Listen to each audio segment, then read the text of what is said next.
আনিয়া নামের এই মেয়েটা একদিন একটা বন্য হিংস্র নেকড়ের প্রেমে পড়ে যায়। আর হ্যাঁ, সে মনে প্রাণে নেকড়েটাকে এতটাই ভালোবেসে ফেলেছিল, সে তাকে নিয়ে অসুস্থ সব চিন্তাধারা করতে থাকে আর নেকড়েটাকে একান্ত আপন করে পেতে উদ্ভট সব কাজকর্ম করে। কিন্তু এখন কথা হচ্ছে, একটা মেয়ে আর একটা নেকড়ে কি কখনোই একটা সংসার করতে পারে? সে কি আসলেই নেকড়েটাকে কাছে পেতে চায়, নাকি এটা তার ভেতরে লুকিয়ে থাকা কোনো সমস্যা? তো বন্ধুরা, আর বেশি স্পয়লার দিয়ে মুভির আসল মজাটা নষ্ট করব না, তো চলো সরাসরি গল্পে ঢুকে পড়া যাক। গল্পের শুরুতে আমরা আনিয়া নামের একটি মেয়েকে দেখতে পাই, যে কিনা মূলত একা থাকতে খুবই ভালোবাসে। সে কারো সাথে মিশতে পছন্দ করে না। একদিন আনিয়া তার অফিস থেকে বাড়ি ফেরার পথে জঙ্গলের মধ্য দিয়ে যাবার সময় একটা অদ্ভুত নেকড়েকে দেখতে পায়। নেকড়েটাকে দেখে আনিয়ার খুবই ভালো লাগে। নেকড়েটি আনিয়াকে দেখার সাথে সাথে সেখান থেকে পালিয়ে যায়। এরপর পরবর্তীতে সে আবারও নেকড়েটাকে দেখার জন্য জঙ্গলের মধ্যে গেলে সে নেকড়েটাকে আর কোথাও খুঁজে পায় না। তাই সে বাজার থেকে মাংস কিনে এনে নেকড়েটা জন্য জঙ্গলের মধ্যে একটি গাছের সাথে ঝুলিয়ে রাখে। আনিয়া নেকড়েটাকে কিছুতেই ভুলতে পারছিল না। সে কাজে গেলেও তার মাথায় সবসময় নেকড়েটার কথা ঘুরপাক খাচ্ছিল। আনিয়া যে কোনো উপায়ে নেকড়েটার সাথে দেখা করতে চায়। এর পরের দিন সকালে আনিয়া আবার জঙ্গলে যায় তার রেখে আসা মাংসটি কি অবস্থায় আছে এটা দেখার জন্য। কিন্তু সেখানে গিয়ে সে মাংসটিকে অক্ষত অবস্থায় দেখতে পায়। এর মানে সেই নেকড়েটি সেই মাংসটি খেতে আসেনি। এতে করে আনিয়া মনে মনে খুব কষ্ট পায় এবং রেগে গিয়ে মাংসটিকে ছুঁড়ে সেখান থেকে ফেলে দেয়। এরপর দৃশ্য পরিবর্তন হলে আমরা আনিয়াকে অফিসে কাজ করতে দেখি। তখনই তার বস এসে তাকে অফিসের একটা জরুরি কাজে আনিয়াকে কোম্পানির একটা কাপড়ের ফ্যাক্টরিতে নিয়ে যায়। দুপুরে বস আনিয়াকে লাঞ্চের জন্য ইনভাইট করে, কিন্তু আনিয়া তার বসের ইনভাইটেশন প্রত্যাখ্যান করে। এতে করে বস রাগান্বিত হয়ে আনিয়াকে একটা গাড়িতে করে অফিসে পাঠিয়ে দেয়। এর পরের দিন আনিয়া আবারও নেকড়েটিকে দেখার জন্য দুটো খরগোশের বাচ্চাকে জঙ্গলের ভিতরে ছেড়ে দেয়, যাতে করে খরগোশগুলোকে দেখে নেকড়েটি সেখানে আকৃষ্ট হয়ে ছুটে আসে। কিন্তু তাতে করেও তেমন একটা লাভ হয় না। সে সেদিনও নেকড়েটাকে খুঁজে পায় না। এরপর আনিয়া রাতে বাসায় ফিরে বই পড়ে নেকড়ে ধরার আইডিয়া নিতে থাকে। পরের দিন সকালে যখন আনিয়া নেকড়েটিকে খোঁজার জন্য আবার জঙ্গলে যায়, তখন সে একটি খরগোশের বাচ্চাকে মৃত অবস্থায় দেখতে পায়। এটি দেখে আনিয়া বেশ খুশি হয়ে যায়, কারণ সে ভালো করে বুঝতে পেরে গিয়েছিল নেকড়েটি এই খরগোশের বাচ্চাটিকে মেরে ফেলে রেখে গেছে। এরপর রাতের বেলায় আমরা আনিয়ার সাথে কিছু মেয়েকে দেখতে পাই। এই মেয়েগুলো মূলত আনিয়ার অফিসে কাপড় তৈরি করার ফ্যাক্টরিতে কাজ করত। আনিয়া তাদের সবাইকে দিয়ে কিছু কাপড়ের টুকরো ব্যবহার করে নেকড়েটিকে ধরার জন্য ফাঁদ তৈরি করে। আর আনিয়া নিজে নেকড়েটিকে ধরার জন্য তার সাথে কিছু অস্ত্র রেখে দেয়। এরপর তাদেরকে নিয়ে সে জঙ্গলের উদ্দেশ্যে যায় এবং সেই কাপড়ের তৈরি করা ফাঁদগুলোকে সে ভালোভাবে গাছের সাথে চারদিকে বেঁধে দেয়। মেয়েগুলোর কাজ শেষ হয়ে গেলে আনিয়া তাদেরকে টাকা দিয়ে সেখান থেকে দ্রুত বিদায় করে দেয়। আসলে আনিয়া মূলত এই নেকড়েটিকে ধরে বন্দি করে তার সাথে রুমে রাখার পরিকল্পনা করছিল, যাতে করে সে নেকড়েটাকে একান্ত কাছে পেতে পারে এবং সব সময় ওই নেকড়েটার উপর নজর রাখতে পারে। এরপর সেদিন রাত্রে আনিয়া ঘুমিয়ে পড়ে। এর পরের দিন সকালে আনিয়া ঘুম থেকে উঠে তার চোখ যায় কিছু ঔষধের উপরে। এগুলো মূলত কোনো প্রাণীকে অজ্ঞান করার জন্য ব্যবহার করা হতো। সে সেই ঔষধগুলোকে তার সাথে নিয়ে আবারও জঙ্গলের উদ্দেশ্যে বেরিয়ে পড়ে। সে একটি গাড়িতে করে সেই জঙ্গলের কাছে গিয়ে পৌঁছায় এবং তারা মশাল জ্বালিয়ে পুরো জঙ্গলটাকে ঘিরে ফেলে। কিছুক্ষণ খোঁজার পরে আনিয়া সেই নেকড়েটিকে দেখতে পায় এবং দূর থেকে সেই অজ্ঞান করার ইনজেকশনটি নেকড়েটার শরীরে পুশ করে দেয়। আর সেই অজ্ঞান হওয়া নেকড়েটিকে তার সাথে গাড়িতে করে নিয়ে বাড়িতে চলে আসে। সে নেকড়েটিকে সেই ঘরের মধ্যে আটকে রাখে, যেটা সে আগে থেকেই তৈরি করে রেখেছিল। এখানে দেখা যায় আনিয়া এক রাতে এত কাজ করার পর সে অনেক ক্লান্ত হয়ে যায়, তাই সে সেদিনের মতো আবারও ঘুমিয়ে পড়ে।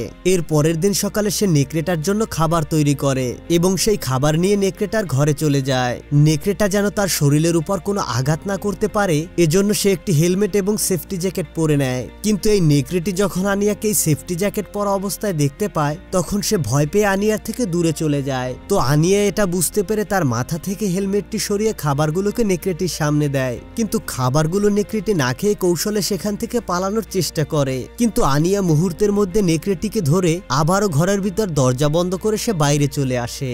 আর এইসব কাজ করতে গিয়ে আনিয়ার কপালে বেশ ভালো রকম একটা চোট লেগে যায়। এরপর সে সে ক্ষতস্থানে একা একাই ঔষধ লাগিয়ে নেয় আর নেকড়েটির ঘরের চাবিটা তার গলায় একটা লকেট হিসেবে পরে নেয়, যাতে করে তার অনুপস্থিতিতে কেউ ঘরের মধ্যে ঢুকতে না পারে। এরপর আনিয়া তার ঘরের এই পাশ থেকে করা একটা ফুটোর মধ্যে দিয়ে নেকড়েটাকে দেখতে থাকে আর কিছুক্ষণ পর সে সেখানেই ঘুমিয়ে পড়ে। সে এভাবে করে কিছুদিন ওই নেকড়েটার উপর নজর রাখে আর তার সাথে বন্ধুত্ব করার জন্য অনেক চেষ্টা করতে থাকে। আসলে আনিয়া ওই নেকড়েটার প্রতি পুরোপুরি আকৃষ্ট হয়ে গিয়েছিল, মানে সে তার প্রতি একটু অন্যরকম ফিল করত। এরপর আনিয়া ঘুমিয়ে যাবার পর সে নেকড়েটাকে নিয়ে একটা স্বপ্ন দেখতে পায়। সে দেখতে পায় নেকড়েটি তাকে শারীরিকভাবে আনন্দ দিচ্ছে। তারা দুজনেই কন্ট্রোল হারিয়ে ফেলে এবং তারা একসাথে ইন্টিমেট হয় আর এটা আনিয়া বেশ এনজয় করতে থাকে। এরপর হঠাৎ করে আনিয়ার ঘুম ভেঙে গেলে সে বুঝতে পারে এটা শুধুমাত্র তার একটা দুঃস্বপ্ন ছিল। তারপর আমরা দেখতে পাই আনিয়া ফ্রেশ হয়ে সুপারমার্কেটে চলে যায়। সেখানে গিয়ে সে নেকড়েটার খাবার জন্য কাঁচা মাংস কিনে আনে। বাড়িতে ফিরে আসার পর সে দেখতে পায় নেকড়েটি পুরোপুরি হিংস্র হয়ে উঠেছে। সে রুম থেকে বেরিয়ে যাবার জন্য উন্মাদের মতো আচরণ করে। নেকড়েটা বাড়ির দেয়ালগুলোকে ভেঙে ফেলছে। এরপর মাংস নিয়ে যখন আনিয়া নেকড়েটার সামনে দিতে যাবে তখন সে দেখতে পায় নেকড়েটা তার দিকে এগিয়ে আসছে। আনিয়া তখন ভয় পেয়ে নেকড়েটির সামনে মাংস এবং একটা খরগোশের বাচ্চাকে ছুঁড়ে দেয়, কিন্তু সেই নেকড়েটা সেগুলোকে লক্ষ্য না করে আনিয়ার দিকে এগিয়ে আসে। এতে করে আনিয়া প্রচন্ড ভয় পেয়ে তার ঘরের মধ্যে থাকা একটি বাংকারের মধ্যে লুকিয়ে পড়ে। এরপর দৃশ্য পরিবর্তন হলে দেখা যায় কিছু সময় পর নেকড়েটা আনিয়ার বেডের উপর চলে এসেছে এবং তার সমস্ত শরীরের ঘ্রাণ নিতে থাকে, কিন্তু নেকড়েটা আনিয়ার কোনোই ক্ষতি করে না, এমনকি তার শরীরের উপর একটা নখেরও আসর বসায় না।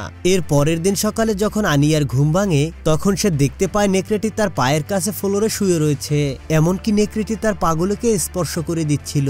এরপর নেকড়েটি তার আরো কাছে এসে তার শরীরটাকে একইভাবে স্পর্শ করতে থাকে।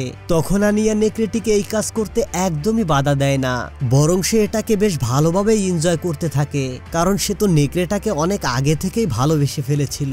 তো এরপর থেকে আনিয়া নেকড়েটার সাথে বেশ ভালোভাবেই জীবন কাটাতে শুরু করে। সে নেকড়েটার জন্য প্রতিনিয়ত মজার মজার খাবার রান্না করে, মানে সে নেকড়েটার বেশ ভালোই একটা খেয়াল রাখছিল। এর পরের দিন সে নেকড়েটাকে বলে, তুমি বাসায় থেকো, আমার বাইরে কিছু গুরুত্বপূর্ণ কাজ রয়েছে, আমি সেটা খুব দ্রুত শেষ করে আবারও বাসায় ফিরে আসব। তারপর আনিয়া সেই কাজের উদ্দেশ্যে বেরিয়ে পড়ে। এর কিছুক্ষণ পর দেখা যায় সে তার অফিসে একটা মিটিংয়ে অ্যাটেন্ড করে। আর কিছু সময় পর যখন মিটিংটা শেষ হয়ে যায় তখন আনিয়ার সাথে কোনো একটা বিষয় নিয়ে তার বসের ঝগড়া লেগে যায়, আর এটা নিয়ে তার বস তাকে বেশ কিছু কথা শোনায়। তখন আনিয়া তার বসকে রাগ করে বলে, আমি তো আপনার অফিসে আর চাকরি করব না। এটা শুনে বস বেশ ঘাবড়ে যায়, কারণ আনিয়ার মতো একজন দক্ষ কর্মী যদি চাকরি ছেড়ে দেয় তাহলে তাদের কোম্পানির অনেক ক্ষতি হবে। এরপর আনিয়া রাগ করে সেখান থেকে বাসায় ফিরে আসে। সে বাসায় ফিরে এসে দেখতে পায় পুরো বাসাটা নেকড়েটা ভেঙে চুরে তছনছ করে ফেলেছে। এটা দেখে আনিয়া বেশ অবাক হয়। এরপর সে বাসাটিকে খুব সুন্দর করে আবারও পরিষ্কার করতে থাকে। যাই হোক, এর পরের দিন আনিয়া আবারও অফিসে চলে আসে এবং তার কম্পিউটারের মাধ্যমে রিজাইন লেটার লিখে। এরপর সে সেই লেটারটিকে নিয়ে তার বসের রুমে যায়। সে তার বসের রুমে গিয়ে দেখতে পায় তার বস সেখানে নেই, তাই সে সেখানে কিছু সময় ধরে অপেক্ষা করতে থাকে। কিছুক্ষণ পর তার বস রুমে ফিরে আসলে আনিয়া তার বসকে বলে, এই নিন আমার রিজাইন লেটার। তখন তার বস তাকে বুঝিয়ে বলে, তুমি এরকমটা কেন করছো আনিয়া? তুমি জানো না যে তুমি কত সুন্দর একটা মেয়ে, আমার তোমাকে অনেক বেশি ভালো লাগে। এইসব কথা বলে বস আনিয়াকে ইমপ্রেস করার চেষ্টা করে। এক সময় দেখা যায় তারা দুজন খুব কাছাকাছি চলে আসে, কিন্তু আনিয়ার তার বসকে একদমই ভালো লাগে না, তাই আনিয়া সেখান থেকে উঠে বাড়িতে চলে আসে। বাসায় ফিরে আসার পর আনিয়া দেখতে পায় খরগোশের বাচ্চাটা মরা অবস্থায় পড়ে রয়েছে। আর ঠিক তখনই ওই বাসার মালিক এসে আনিয়ার বাসায় নক করতে থাকে। বাড়ির মালিক আনিয়াকে বলে, আমি এই পুরো বাসাটা একটু সার্চ করে দেখতে চাই, আমাকে জানতে হবে আসলে এই বাসাটার মধ্যে হচ্ছেটা কি। কারণ বাড়ির মালিক ভালো করেই বুঝতে পেরে গিয়েছিল এই বাসার মধ্যে কোনো একটা গড়বড় রয়েছে, কিন্তু এতে করে আনিয়া বেশ ভয় পেয়ে যায়। তাই আনিয়া বাসার দরজাটা আর খুলে না। পরের দিন সকালে আনিয়া নেকড়েটাকে নিয়ে সোজা বাড়ির ছাদে চলে আসে, আর ওই দিনটা তারা ছাদে কাটিয়ে দেয়। একটু পরে দেখা যায় আনিয়াকে খুঁজতে তার বস বাড়ি পর্যন্ত চলে এসেছে, কিন্তু বাসায় ঢোকার পর সে আনিয়াকে কোথাও খুঁজে পায় না। সে আরো দেখতে পায় পুরো বাসাটা কেমন যেন এলোমেলো পড়ে রয়েছে। এরপর সে যখন আলিয়াকে খুঁজে না পেয়ে চলে যাচ্ছিল তখন হঠাৎ করে কি যেন মনে করে তার ছাদের উপর নজর চলে যায়, আর সে সঙ্গে সঙ্গে ছাদের উপরে উঠে যায়। ছাদে উঠে সে দেখতে পায় আনিয়া নেকড়েটার সাথে ছাদের উপর দাঁড়িয়ে আছে। আনিয়ার বস আনিয়াকে বলে, আনিয়া তুমি এই কাজটা এভাবে ছেড়ে দিতে পারো না, তোমার যেরকম কাজটাকে প্রয়োজন রয়েছে ঠিক তেমনি কোম্পানিরও তোমাকে প্রয়োজন রয়েছে। এই কথা বলার সময় হঠাৎ করেই আনিয়ার হাত থেকে নেকড়েটার রশিটা ছুটে যায় আর তখনই ওই নেকড়েটা তার বসের উপর হামলা করে। মূলত নেকড়েটা বুঝে গিয়েছিল তার বস আনিয়াকে ডিস্টার্ব করছে আর নেকড়েটা কোনো মতেই চায় না কেউ আনিয়াকে ডিস্টার্ব করুক। এরপর আনিয়া তার বসের ফোন থেকে একটা অ্যাম্বুলেন্সকে ফোন করে আর কিছুক্ষণ পর সেখানে একটা অ্যাম্বুলেন্স চলে আসে। এরপর আনিয়া নেকড়েটাকে নিয়ে গভীর জঙ্গলের উদ্দেশ্যে রওনা দেয়। ওই নেকড়েটা কোথায় যেন আনিয়াকে নিয়ে যাচ্ছিল আর আনিয়াও নেকড়েটার সাথে নির্দ্বিধায় চলে যাচ্ছিল। এরপর সকাল হলে আমরা দেখতে পাই তারা দুজন মিলে একটা জায়গায় গিয়ে পৌঁছে গিয়েছে। সেখানে মূলত কেউ ছিল না। ওখানে যাওয়ার পর আনিয়া নেকড়েটার গলা থেকে রশিটাকে ছিঁড়ে ফেলে আর তার সঙ্গে ফাঁকা জায়গায় ঘুরতে থাকে। তবে এখানে আশ্চর্যজনক ব্যাপার হলো আনিয়াও নেকড়েটার মতো করে চলাফেরা করে আর নেকড়েটার মতো নিচু হয়ে সেও মুখ দিয়ে পানি খায়। ওই নেকড়েটা আনিয়ার জন্য শিকার ধরে নিয়ে আসলে তারা দুজন মিলে সেটিকে ভাগ করে খেয়ে নেয়। আনিয়া পুরোপুরি ভাবে ওই নেকড়েটার মতো করে জীবন পরিচালনা করে। আনিয়া এখন নেকড়েটাকে যা করতে বলে নেকড়েটা ঠিক তাই করে নেয়। মানে যাই হোক তাদের ভালোবাসার কোনো কমতি ছিল না। এরপর রাত্রিবেলা আমরা তাদের দুজনকে খোলা আকাশের নিচে একসঙ্গে ঘুমাতে দেখি। এর পরের দিন সকালে আনিয়া যখন ঘুম থেকে উঠে তখন আমরা আনিয়ার মুখে একটা সুখের হাসি দেখতে পাই। মানে এখানে সে নেকড়েটার সাথে প্রচন্ড সুখে রয়েছে। আসলে আনিয়া ছোটবেলা থেকেই একা একা বড় হয়েছিল। তার কোনো বন্ধু বান্ধবী এমনকি কোনো ভালোবাসার মানুষ ছিল না। তাই যখনই তার নেকড়েটার সাথে দেখা হয়েছিল সে প্রথম দেখাতেই নেকড়েটার প্রেমে পড়ে গিয়েছিল।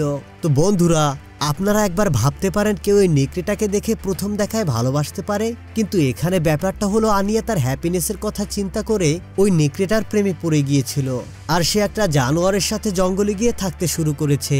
তবে এখন দেখার বিষয় হলো এই হিংস্র জানোয়ারের সাথে সে জঙ্গলের মধ্যে কতদিন বেঁচে থাকতে পারবে বলে আপনার মনে হয় তা অবশ্যই কমেন্ট করে জানাবেন। দেখা হবে পরবর্তী ভিডিও নিয়ে। ততক্ষণ পর্যন্ত ভালো থাকবেন, সুস্থ থাকবেন আর সেই সাথে এই চ্যানেলটিকে অবশ্যই সাবস্ক্রাইব করে দিবেন।